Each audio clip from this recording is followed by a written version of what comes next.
asked, do you have sugar cravings? He said, yes, daily. This is an indication to me that protein might need to be higher, or our blood sugar needs better balance, or we need consistent meals, something to that effect. Hello, everyone. My name is Allie Virtue. I'm the owner of Parkside Nutrition. I am a functional medicine nutritionist, and you are listening to the Pre-Diet Podcast. This podcast is my educational endeavor to teach you everything you need to know about nutrition before you hire a nutritionist. I guess I'm trying to put myself out of business, but I truly, truly love teaching people about food, how to utilize food to achieve their goals. And I think there's a lot of misinformation or certain parts of information that are greatly overemphasized on social media and everywhere. So this is my avenue to educate you and hopefully make this whole health journey thing a little bit easier. So today is actually a visual episode if you want to watch on YouTube or here on Spotify or wherever you listen to podcasts. But I thought I would like to kind of show you some of the tools that I use, and also just some information that might be easier to see versus listen to. But you can absolutely listen to the episode. I talk through all the important points. But if you do want to, there's also a lot of information and free trainings on my YouTube channel as well. But I thought it'd be helpful to show you some of the tools that I use in this episode. One of which is the Chronometer app, or chronometer.com. And this is the app that my clients use to track their food. And it is such a fantastic tool. I can't even tell you all of the features. I know I'm a nerd about this stuff, but I promise it's pretty great. So I want to show you not really a case study, but kind of a theoretical case study. This is a real person. This person reached out about some nutrition coaching and the timing wasn't quite right for them. But I said, hey, I still want to help you out. Submit your details, fill out the short form, answer some of my questions, and I'll put together a podcast with the theoretical recommendations that I would have. Now, in this podcast, I would definitely ask that person a lot more questions. My intake process is usually about an hour, hour and a half, because I really want to get an insight into what your lifestyle is like. But I thought this would show a really good example of what are some typical recommendations you could expect from a nutritionist like myself that looks very much kind of whole person type approach, not necessarily one thing, not necessarily throwing supplements right at you the first thing. So I thought this would be a good example and hopefully help someone else with a similar goal. All right, so let's start with some information from our person. So this is a 32-year-old male, 225 pounds, 5'10". We'll call him Al for today's purposes. And his goal was to lose about 15 to 20 pounds by October 4th. And this was for a jiu-jitsu competition, making a weight class. And he wanted to do it in a really healthy, sustainable way without doing anything crazy. And he asked if this was realistic. And I said, yeah, I think you can do it, because I've definitely had clients that have lost, probably didn't have, they had weight to lose, but it's not like they had like 200 pounds to lose or 150 pounds to lose. And they were able to lose about 35 pounds in 3 months. So I was like, that's definitely doable. Obviously, it depends on how you do it. And when you have an athletic goal, obviously we really want to mitigate any, negative effects to our performance. So let's get a little bit more information about Al. All right. Person is local to me, weight loss goal. I asked, what is your typical kind of day like? And they said eggs or protein shake, but most of the time they skip breakfast. What do you typically have for lunch? Skips lunch on days that he doesn't work, but chicken and rice, broccoli is a typical meal for him. What is a typical dinner? Some protein and carbs, but depends. Snacks, if any, what do you eat? Super random things, depends on what he has at home, usually like meat sticks or something. I asked, do you have sugar cravings? He said, yes, daily. This is an indication to me that protein might need to be higher, or our blood sugar needs better balance, or we need consistent meals, something to that effect.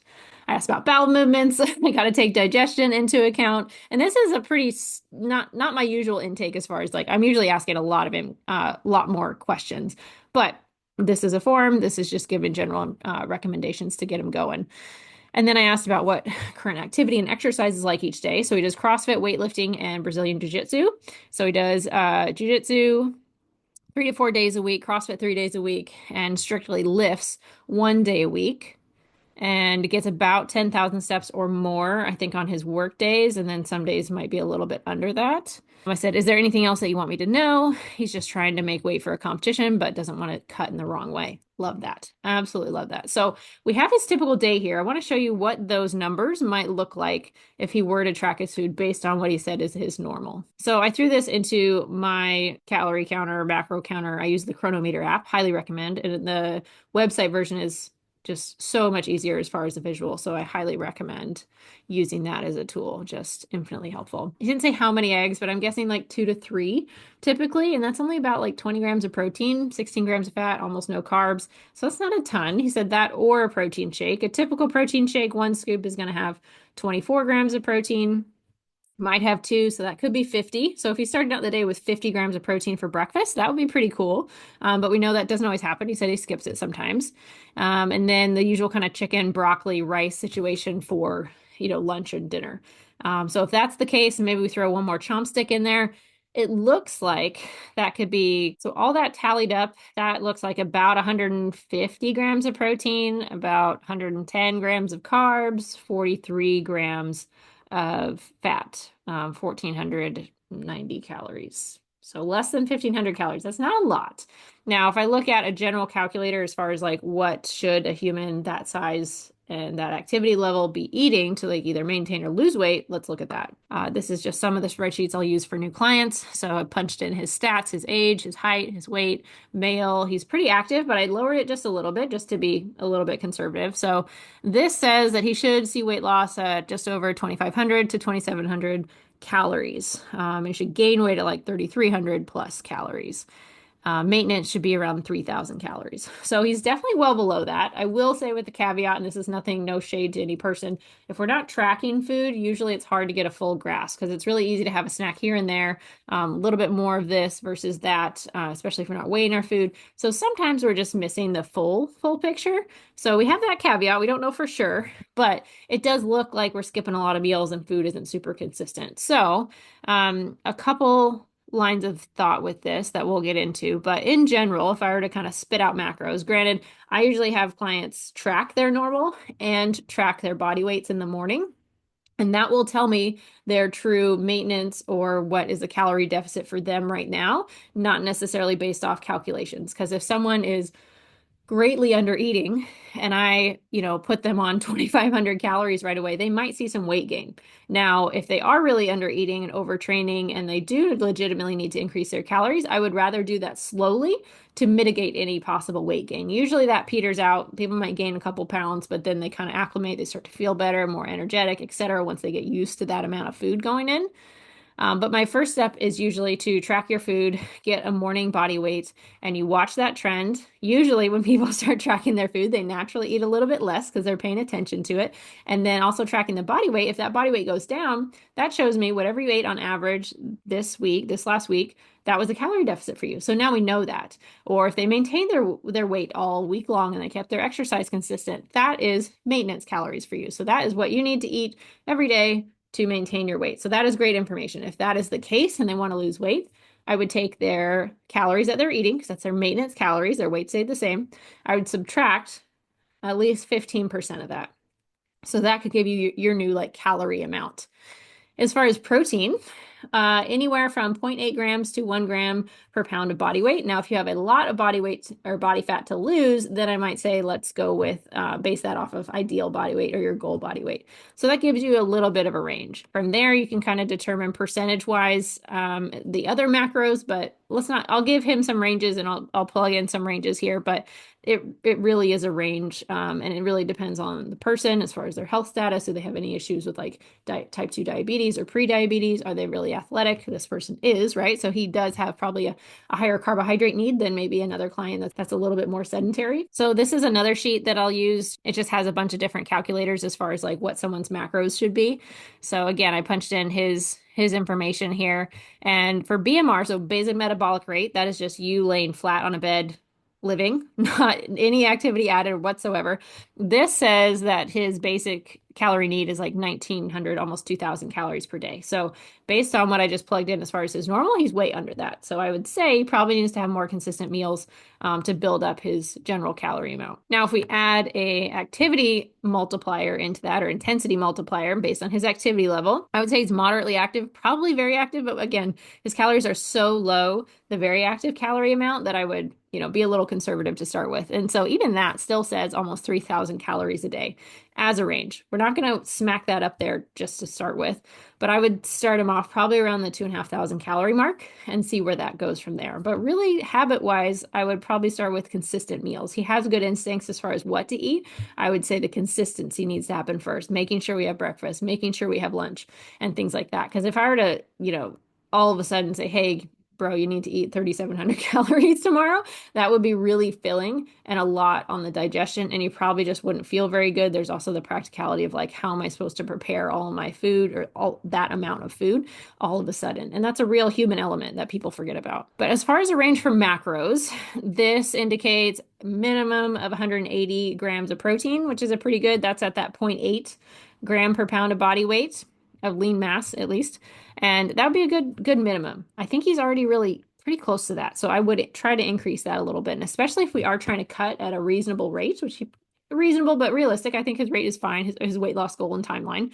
I would increase that just to help us recover while we're still working out, we're still training, and also to send that signal of trying to maintain and hang on to as much muscle mass as we can while we're in a calorie deficit. So I would probably put that up closer, around 225 grams of protein. And that's going to be about 36% of his total calories, which is pretty good balance.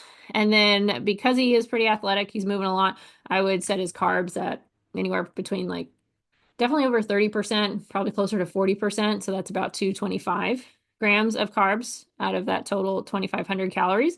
And then fat percentage, probably want it to be a little bit under 30%, but some athletic populations, the textbooks will say 20% of calories. And I find that it's just kind of hard to do sometimes. You have to really watch your fat grams. So I set it at a pretty moderate 28% of calories, and that's about 78 grams of fat. And I think that's a little bit more realistic when we're looking at whole foods and we don't have to buy as much like non-fat stuff and things like that. So those are the macros I would probably recommend. All right, so let's recap as far as the macros and the recommendations. So calorie wise, I would love him to track his body weight. That's definitely going to give us a better insight of what is your true maintenance or what is a calorie deficit for you, not just based on my calculations here. But once you find your maintenance calories, then subtract 15% of that, and that is your weight loss calories. You can go more than that. You can go up to minus 25%, but you're going to feel more hungry. So I would start at 15 and start there. Because also the harder you cut, the faster you cut, we are more likely to pull a little bit more from muscle mass. So if we can start at 15% and like chill, and that feels okay, we're making good progress being, pound a week, a little bit more than that based on his goal is probably what he needs to happen, but he'll probably lose a little bit up front, and then that rate will slow down as we get closer to that healthier body weight. All right, so we found our calories from there. From there, protein based on his weight and his performance goals. I'm going to say at least 180 grams of protein per day as a minimum, ideally closer to the 225 grams per day. Carbohydrates around 225. That's flexible. If he feels like he needs to do more than that, great. But right now, I think his carbs are probably pretty moderate to low. So I think that should be pretty sufficient. And then fats around 78 grams total for the day. And health-wise, I love to see fiber about 25, 30 grams. Also, increasing fiber is really helpful when you are in a cut or are trying to lose fat, because that's going to help keep us full. So if we want to break this down per meal, and we're trying to have 3 meals a day, realistically, sometimes people need to do a snack or break up that 4th meal into 2 snacks. That way it's just not so much food. Because if I break these numbers down into 3 square meals, that's 75 grams of protein, 75 grams of carbs, 26 grams of fat, 8 to 10 grams of fiber per meal. And that's about 833 calories per meal. That might feel like too much for this person. So if this is too filling, that's fine. My number one rule is, even if I set your macros and recommend XYZ for meals, if that feels too full, stop when you're full. And we can always save it for later, have it for a snack for later, et cetera, while the body kind of builds up to that intake again. Now, like I said, if this person is really under eating and this is like way too much food for them, I would like them to take what they're eating right now. So if he is truly eating like 1,500 calories a day, I would say, hey, let's increase this 150 calories per week until we're closer to that normal quote intake, which for him, based on the calculations, would be closer to like 3,000 calories a day. But just start working that back up. Because if you're truly eating 1,500 calories and doing this amount of work, and are this tall and weigh this much, etc., then we can't really cut. We're not going to cut a male of this height and activity level down to like 1,200 calories. That's just absolutely shooting ourselves in the foot there. But I also want to give some meal suggestions. So we kind of ran through what he typically eats, and I showed you that numbers wise, but I want to show you numbers wise what I would recommend for this person to eat and what their meals could look like. All right, so this is again using the Chronometer app. This is an example meal for this person. I think I broke it up into basically I have 3 meals, 4 meals-ish. Because again, I think this is going to be pretty darn filling if we start this kind of overnight. But so keeping with his eggs, let's go 3 eggs, 1 cup of egg whites. That's going to give you about 45 grams of protein in the morning. I would add vegetables in here. I just didn't get around to it. They're not going to contribute a ton of carbohydrates anyway, but you could do vegetables scrambled in with that. You could also do like a banana on the side or some fruit on the side, throw in a little extra carbs in there too, because I think I have a decent amount of rice and like sweet potato programmed and dried mango. So we could rearrange the carbs pretty easily. And then let's see, for AM snacks. So this could be pre or post workout, probably ideally more post workout. We do want a little bit of carbohydrates before training, obviously. This is probably mostly a post workout snack, but this could be 1 scoop of the whey protein, 1 banana, and then I added some dried mango for another additional carbs. So you could break this up into pre and post. That would work pretty well because it's about 500 calories, 26 grams of protein. I would actually boost that. Let me just change that to 2 scoops of protein. And then the carbs, 94 grams total. But if we're putting that before and after, that's a pretty good amount of carbs. 4 grams of fat, which is good. We want the fat low around workout times because fat sits in our stomach a little bit longer and we don't want to feel super full. And we also don't want to slow the absorption of carbohydrates and protein. That's going to help us recover, getting to where they need to be. So for a post-workout meal, low fat is pretty helpful. Also, before a workout, low fat is pretty helpful because we don't want to feel too full. And this is definitely a pro tip. If you need some quick carbs, dried fruit is great. Dried fruit is not terribly great in normal weight loss scenarios, just because, 80 grams, if you were to weigh that out, it's not that much. And it's a pretty dense source of carbohydrates. But post workout, especially when we don't have a lot of like physical stomach space to work with, or we don't have a lot of time to sit down and eat a bunch of stuff, that is really helpful for that scenario. Now, because I increased to 2 scoops of protein, now our protein goal is way over. I'm not really worried about that. This would be fine. It's not really a problem. And it's still actually pretty, because it is so lean, it's just whey protein. It's not really adding a lot of fat calories or anything like that. So we're still under our fat target that I said. Carbs are about right on point. Protein's over. This comes to a total of 2588. So pretty good there. And let's see. So for lunch, I just stuck to his basic like chicken, broccoli, sweet potato, or some sort of carbohydrate there.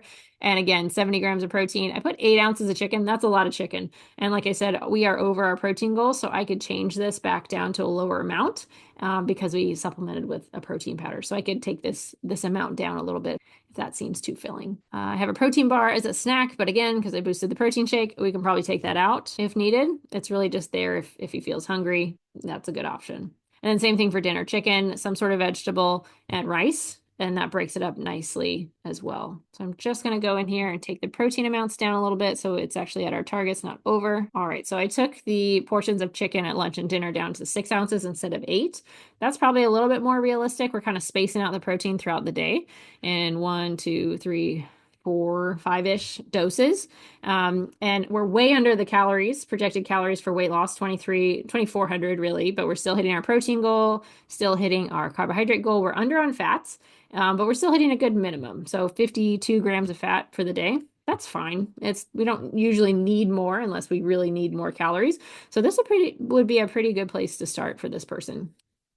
All right, so hopefully that example day made sense. As far as how I build an example day in general for someone, we want to look at our protein sources first. So plug in your protein for breakfast, lunch, dinner, and maybe a snack. Plug in, and whatever you plug in should get you most of the way towards your protein goal. The other foods that we add in might give you a little bit of protein, but those main sources should get you pretty close to your protein target for that day. Then after that, I'm going to add in my non-starchy vegetables. I didn't do that for breakfast, but add your non-starchy vegetables in about at least 100 grams per meal. Ideally, closer to 200 grams per meal is a great place to start. That's by weight.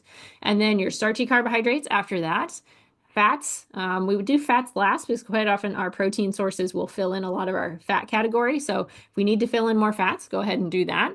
And then adding some flavor. So you hopefully like your food that you picked out for yourself. As far as walking activity, I wouldn't change anything. I think it's super active. If you do need to see more weight loss, walking is the best way to do it because it's not going to spike your hunger too much, like more lifting or more CrossFit or jiu-jitsu. So definitely increase the steps if you need to see more weight loss. You could add a weight vest to this as well. So weighted walks would be a good idea if you need to. With this amount of exercise, you definitely need to be sleeping. So at least 7 to 9 hours, that is a really, really helpful way to moderate our appetite, moderate our hunger levels to make this realistic. As far as digestion, so if you're too full eating this amount of food, then we need to pay attention to having more dense source of carbohydrates. So we're probably pull back on the vegetables a little bit if we're too full, because those are going to be really filling. And so on the flip side, if you're feeling really hungry, maximize that protein. You could probably go over that. Make sure we include a lot of vegetables. So you could go up to 400 grams of vegetables, non-starchy vegetables at each meal. That is fine. That will keep us more full. And probably moderate or make sure that I'm pairing any of my starchy carbohydrates with either a fat or protein, because those are going to slow the absorption and keep me more full. All right, that wraps that case study or theoretical case study. Hopefully this was helpful. Thank you so much for watching, listening along. If you have a second, please leave a comment on the show. Please share it with a friend, follow on YouTube or Spotify, wherever you are listening, and make sure you are subscribed to the Free Shit Friday email list because I got free shit going out every single Friday. If you're already on it, thank you. Thank you so much. I put a lot of energy into that one email every week. But if you could share it with a friend, that would be also so wonderful. And I would be forever grateful. So thank you so much for listening. And if you have any other questions, let me know. But hopefully I will see you in the next one.